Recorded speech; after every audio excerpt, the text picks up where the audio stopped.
Shalom and welcome to another in our series of podcasts from Temple Beth Am, a dynamic center for conservative Judaism in Los Angeles.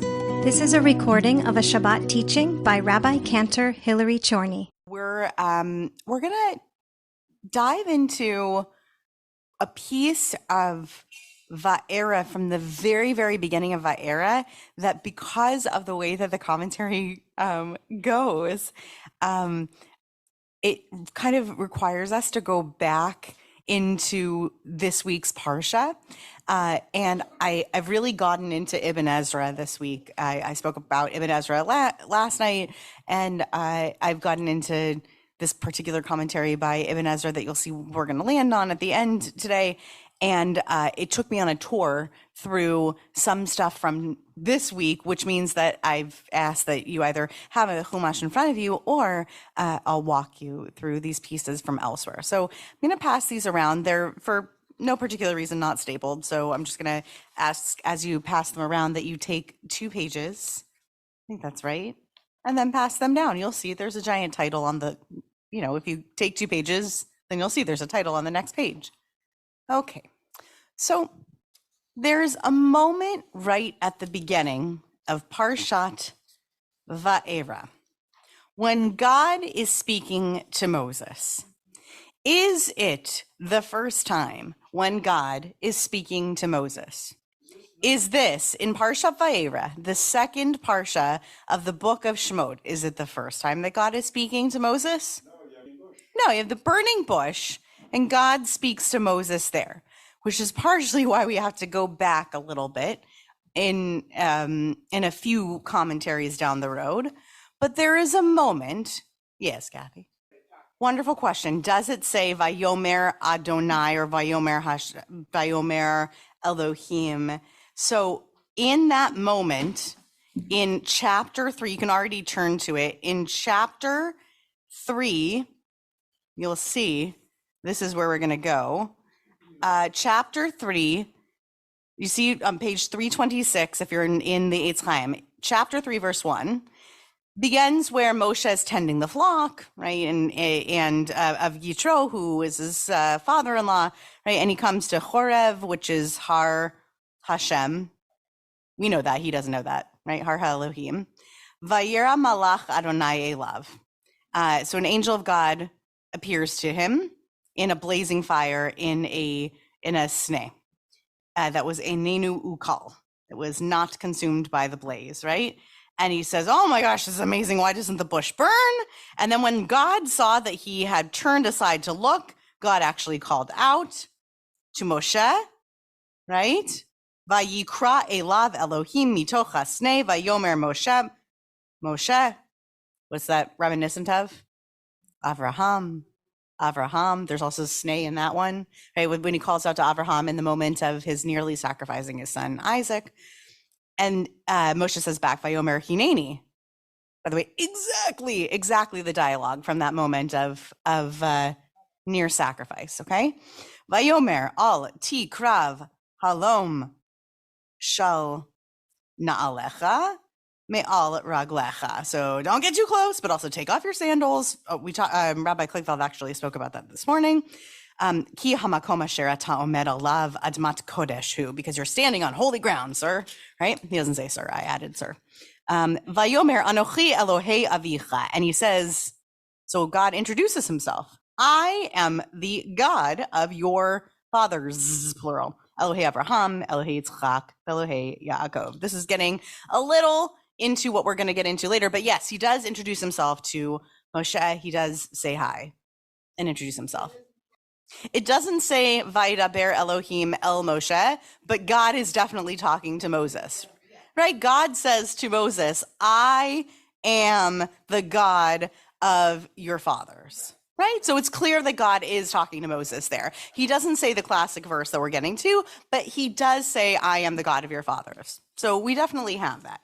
Okay, then we're going to go back to Parshat Vaera for a moment. Now we're back at the beginning of our Parsha.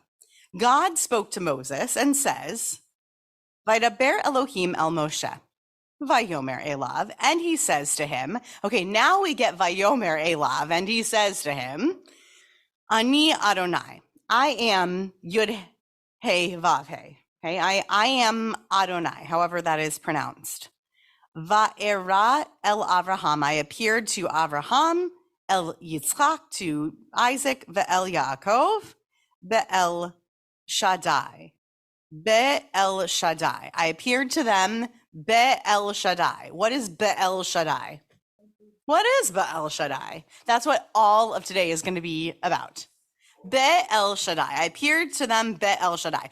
Ushmi Adonai. And my name is Adonai. Lo nodati lahem. What does that mean? Lo nodati lahem. I wasn't known to them. And the translation here was added, I wasn't known to them as Adonai. Some would say I wasn't known to them as Adonai. Some would say I wasn't known to them in El Shaddai, as El Shaddai. Who is El Shaddai? Let's figure this out. The Or HaChaim. So I'm bringing in this late commentary, this 18th century commentary. I'm bringing this late commentary who comes in and offers something really simple. I wanted to start with the very simple. So the very simple commentary that's brought here is God here wants to make clear that God introduces God's self to people, even special people of each generation individually. Okay? Nobody gets the same introduction that someone else in a different generation got. So what does this commentary say? Ta'am shehiskiram bifratot.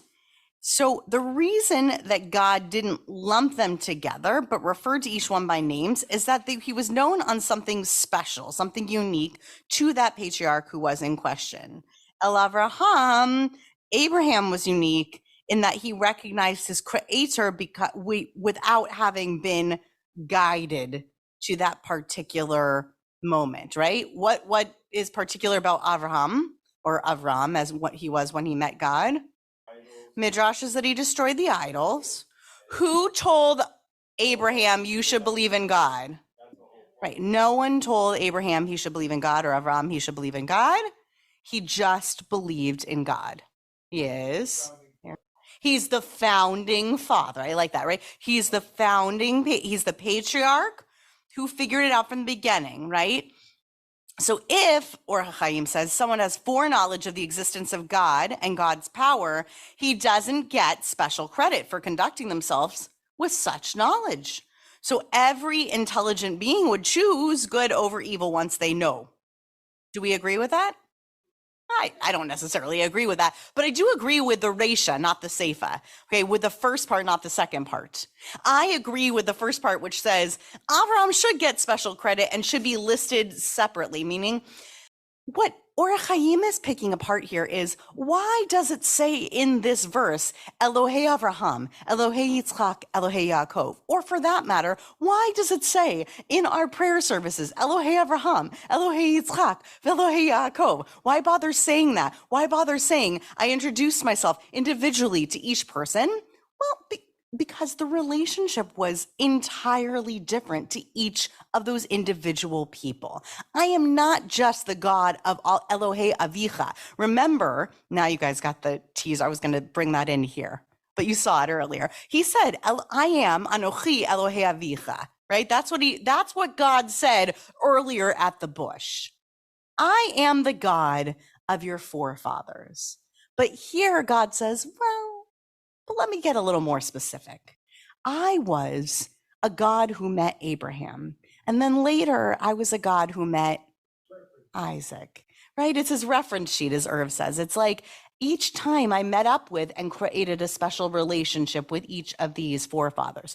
Who would you say, let's just get creative here for a second. Who feels missing from this list for you? I would say specifically Rivka for me. Specifically Rivka, because they definitely knew each other, right? She went to him and she was Lidroshat Hashem. She definitely knew God. We know that explicitly from the text. So just interesting who gets introduced in the text here in particular. Yeah.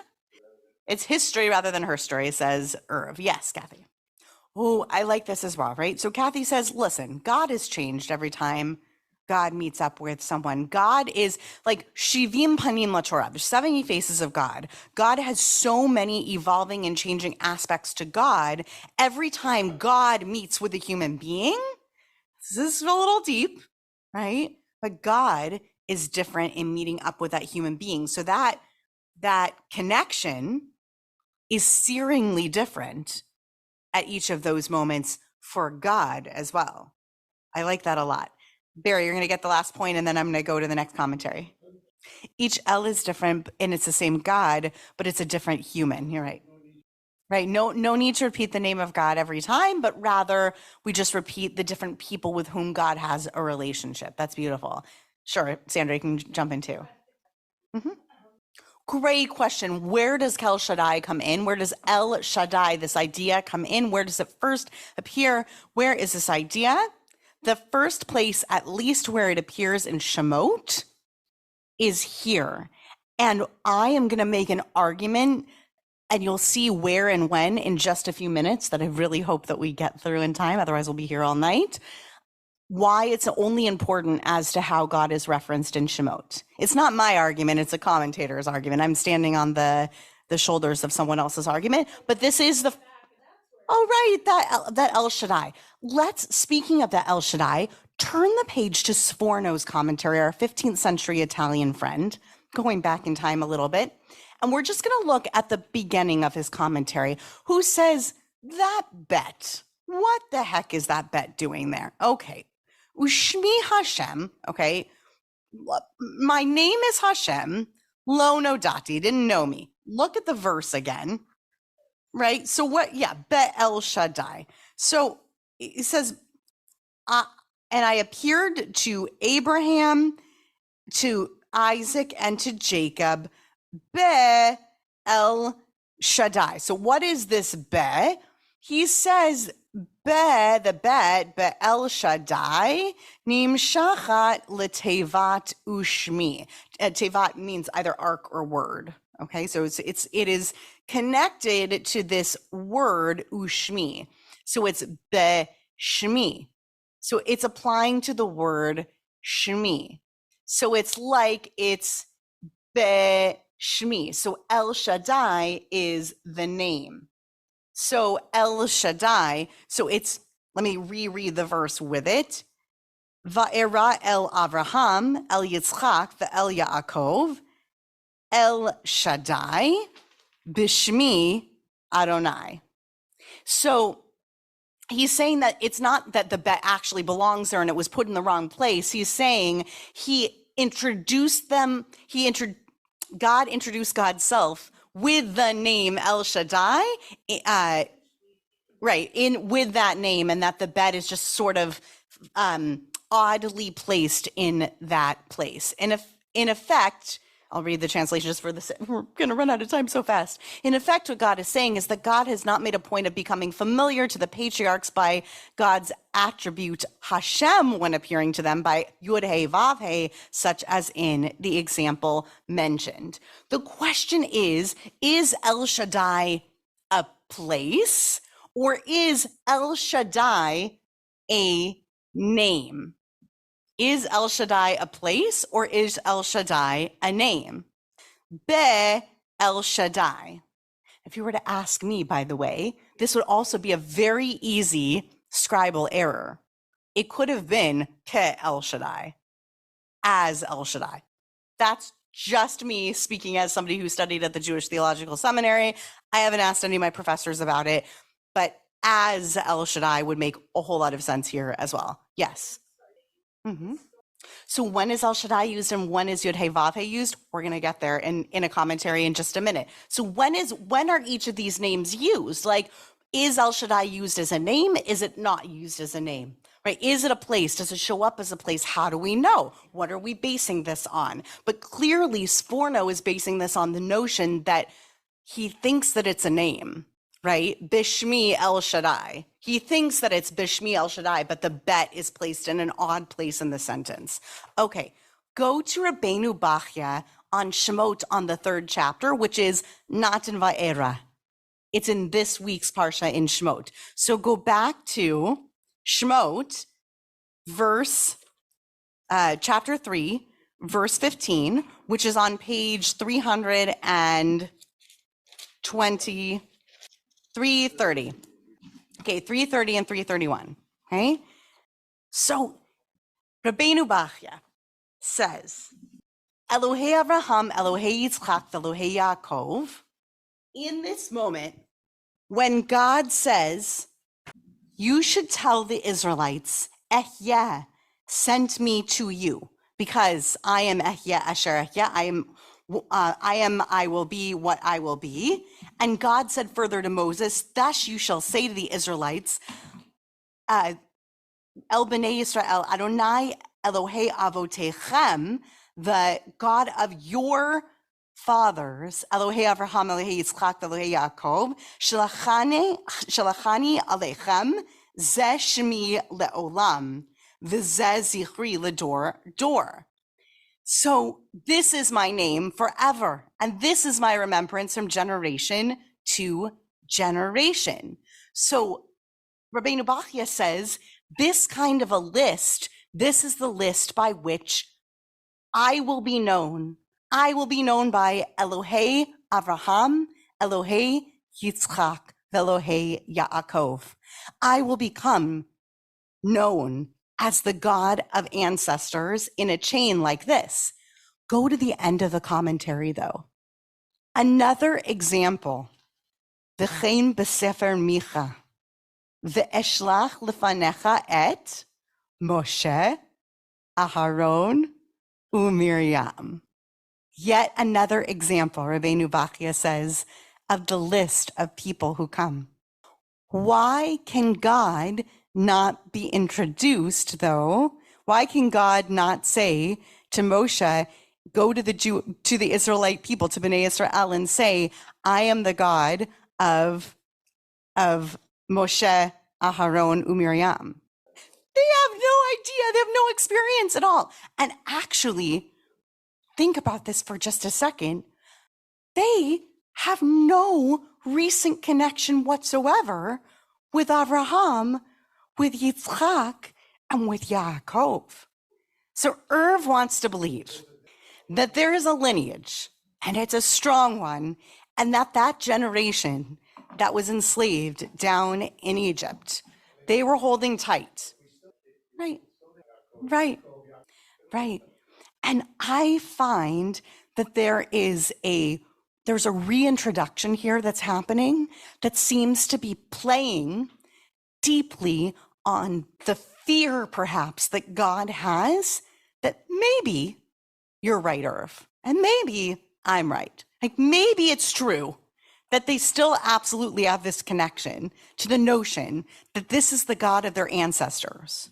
Or maybe they're slaves down in Egypt and they are living the worst life possible and feel very distant from any God that they may have cried out to. Because at the bush, we've just heard, they've been crying out. Now, finally, their God has heard them. So God's saying to Moshe, go to them and say, this is the God of Abraham, Isaac, and Jacob, your ancestors. I've heard your cry. It's a tough sell, right? It's a tough sell. Go ahead, Irv. Yeah. We are honoring Martin Luther King Jr. on Monday. Great. I love that idea. Surely somewhere there was a kernel of hope. If we know that in the enslaved tradition in the American South, which is much more recent history by comparison, by hundreds of years rather than thousands of years, that we know that there was memory of the biblically captured, no pun intended, story of Israelites, then surely there must have been a kernel of hope alive that this God of Abraham, Isaac, and Jacob might come and to rescue them. Yeah, that's right. The page was often ripped out of Exodus when slave Bibles were given. Yeah, that's right. All right, Kathy, you get the last word, and then one more Rabbeinu Bachya and one last commentary. Great point. How do we know that this God that you say, Moshe, by the way, Moshe, you prince of Egypt, you, who has now married a Midianite princess in the wilderness, how do we know that this God whom you've met is our God, right? So it is actually, it's like an inversion of the zechut, of the merit that we call upon God. God saying, I am the God of Abraham and Isaac and of Jacob. I love that. Like, God is calling upon us the way that we now utilize that as a signifier of merit. God of Abraham, Isaac, and Jacob, remember us. Right? And God is saying, remember me. I'm the God of Abraham, Isaac, and Jacob. I've heard your cry. Beautiful. I really like that. Did I get that right? I understand that. Great. We're actually going to go right to the last commentary so that we can get through this just in time. So the final commentary on the final page. Okay. My favorite Ibn Ezra I found, and I couldn't disagree with him more, but it's actually the reason why it's such a treasured commentary. Okay. So this is his take on El Shaddai.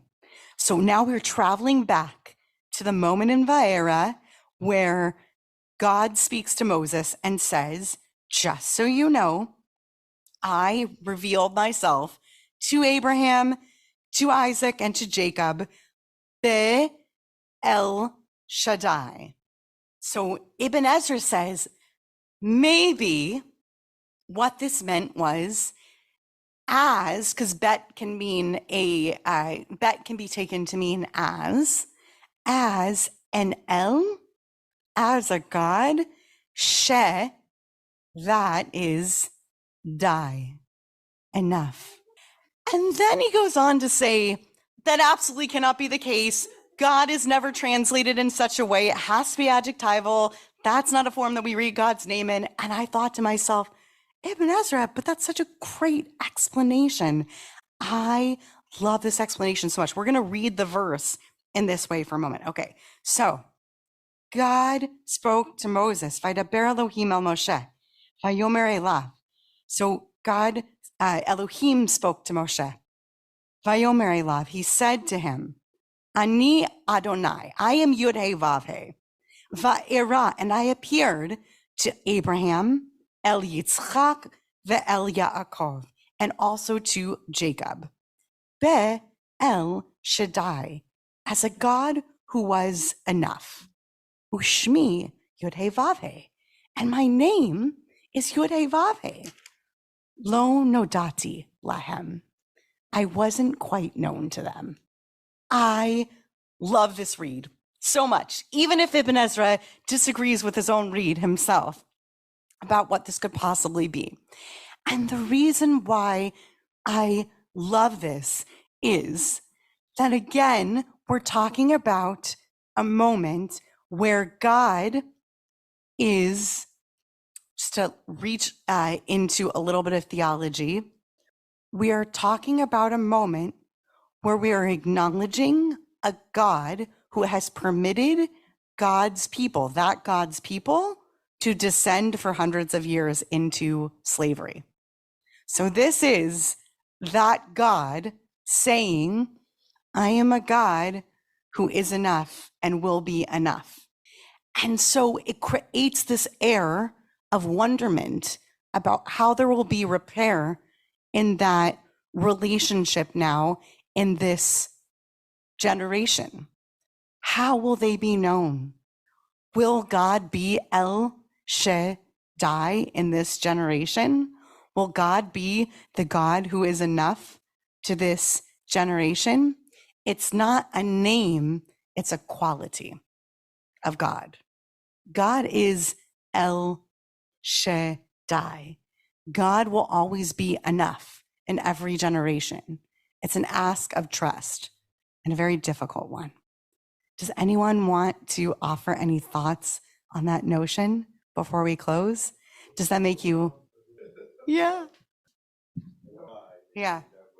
So I'm not going to be able to repeat that word for word, but Alan, you're right. It is, first of all, a lovely idea of a notre kuno, an idea of splitting a word so that you can create new meanings out of it. And second of all, it is such an oddity that God would say in the text that they didn't know God as Adonai, because of course they did. So how do we go about explaining? And I know the Rabbi Klickfeld has tried to explain it in this such a way in Rashi class and other places that perhaps they really didn't quite understand every one of God's qualities before. For me, and I think this is where I'll leave this off, and I think that this is a terrific place to leave this on Martin Luther King Jr. Day weekend. Reverend Dr. Martin Luther King Jr. Day weekend. Lots of titles. God is only part of the equation. God is tapping Moshe as a prophet, but a very particular kind of prophet. Is a prophet of, God is trying to turn Moshe into a nonviolent leader. It is a moment where God is taking Moshe, who killed a man in anger, and turn him into somebody who is lacking confidence and turn him into a confident, nonviolent leader of a people. And what I read this as is a commentary. And again, remember, Ibn Ezra doesn't like this read of the El Shaddai that he creates, but I do like it. I like the idea that God is enough in this situation. People play an enormous role. Right? God only plays so much of a role. The late, great rabbi of VBS, I have brain fog right now, Rabbi Schulweis, thank you. Rabbi Harold Schulweis, had a wonderful saying. He taught that there is no singular word in Hebrew for miracle. There's no one word. We have lots and lots. We have niflaot, we have nes, we have all sorts of words, and each of them represent different types of coming out of what would seemingly be impossible situations. The story of the Exodus of Egypt, which begins here with tremendous oppression, it does take the intervention of God, according to our text here, but it takes enormous human intervention as well. So what I take that read as is God is making a promise that God will be El Shaddai to the people. God will be enough to them in this story, and is making a promise that God has heard their cry, but the people will also have to play an enormous role in this as well. What's that? No, I'm glad you can sleep better at night with that explanation. We live in a world. Thomas Jefferson had a way of looking at the Bible, a deist Bible. I don't know if you know about this. Had a way of looking at the world. He really believed that God had made the world and then walked away, so to speak. Right? Really, really believed that. There are people who believe that God is completely non-interventionist in the world as it is today.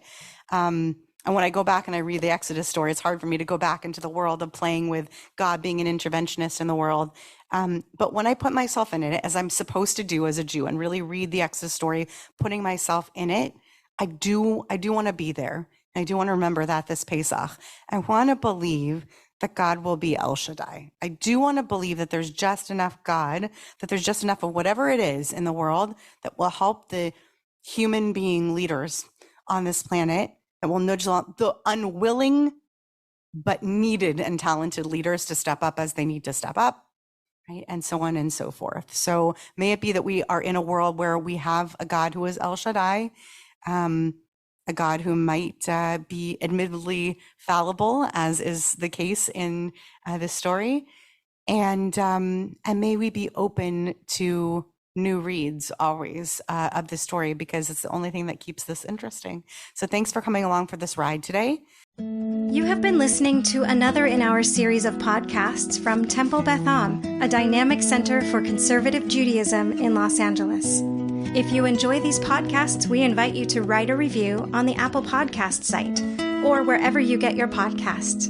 For more information about Temple Beth Am Los Angeles, go to tbala.org.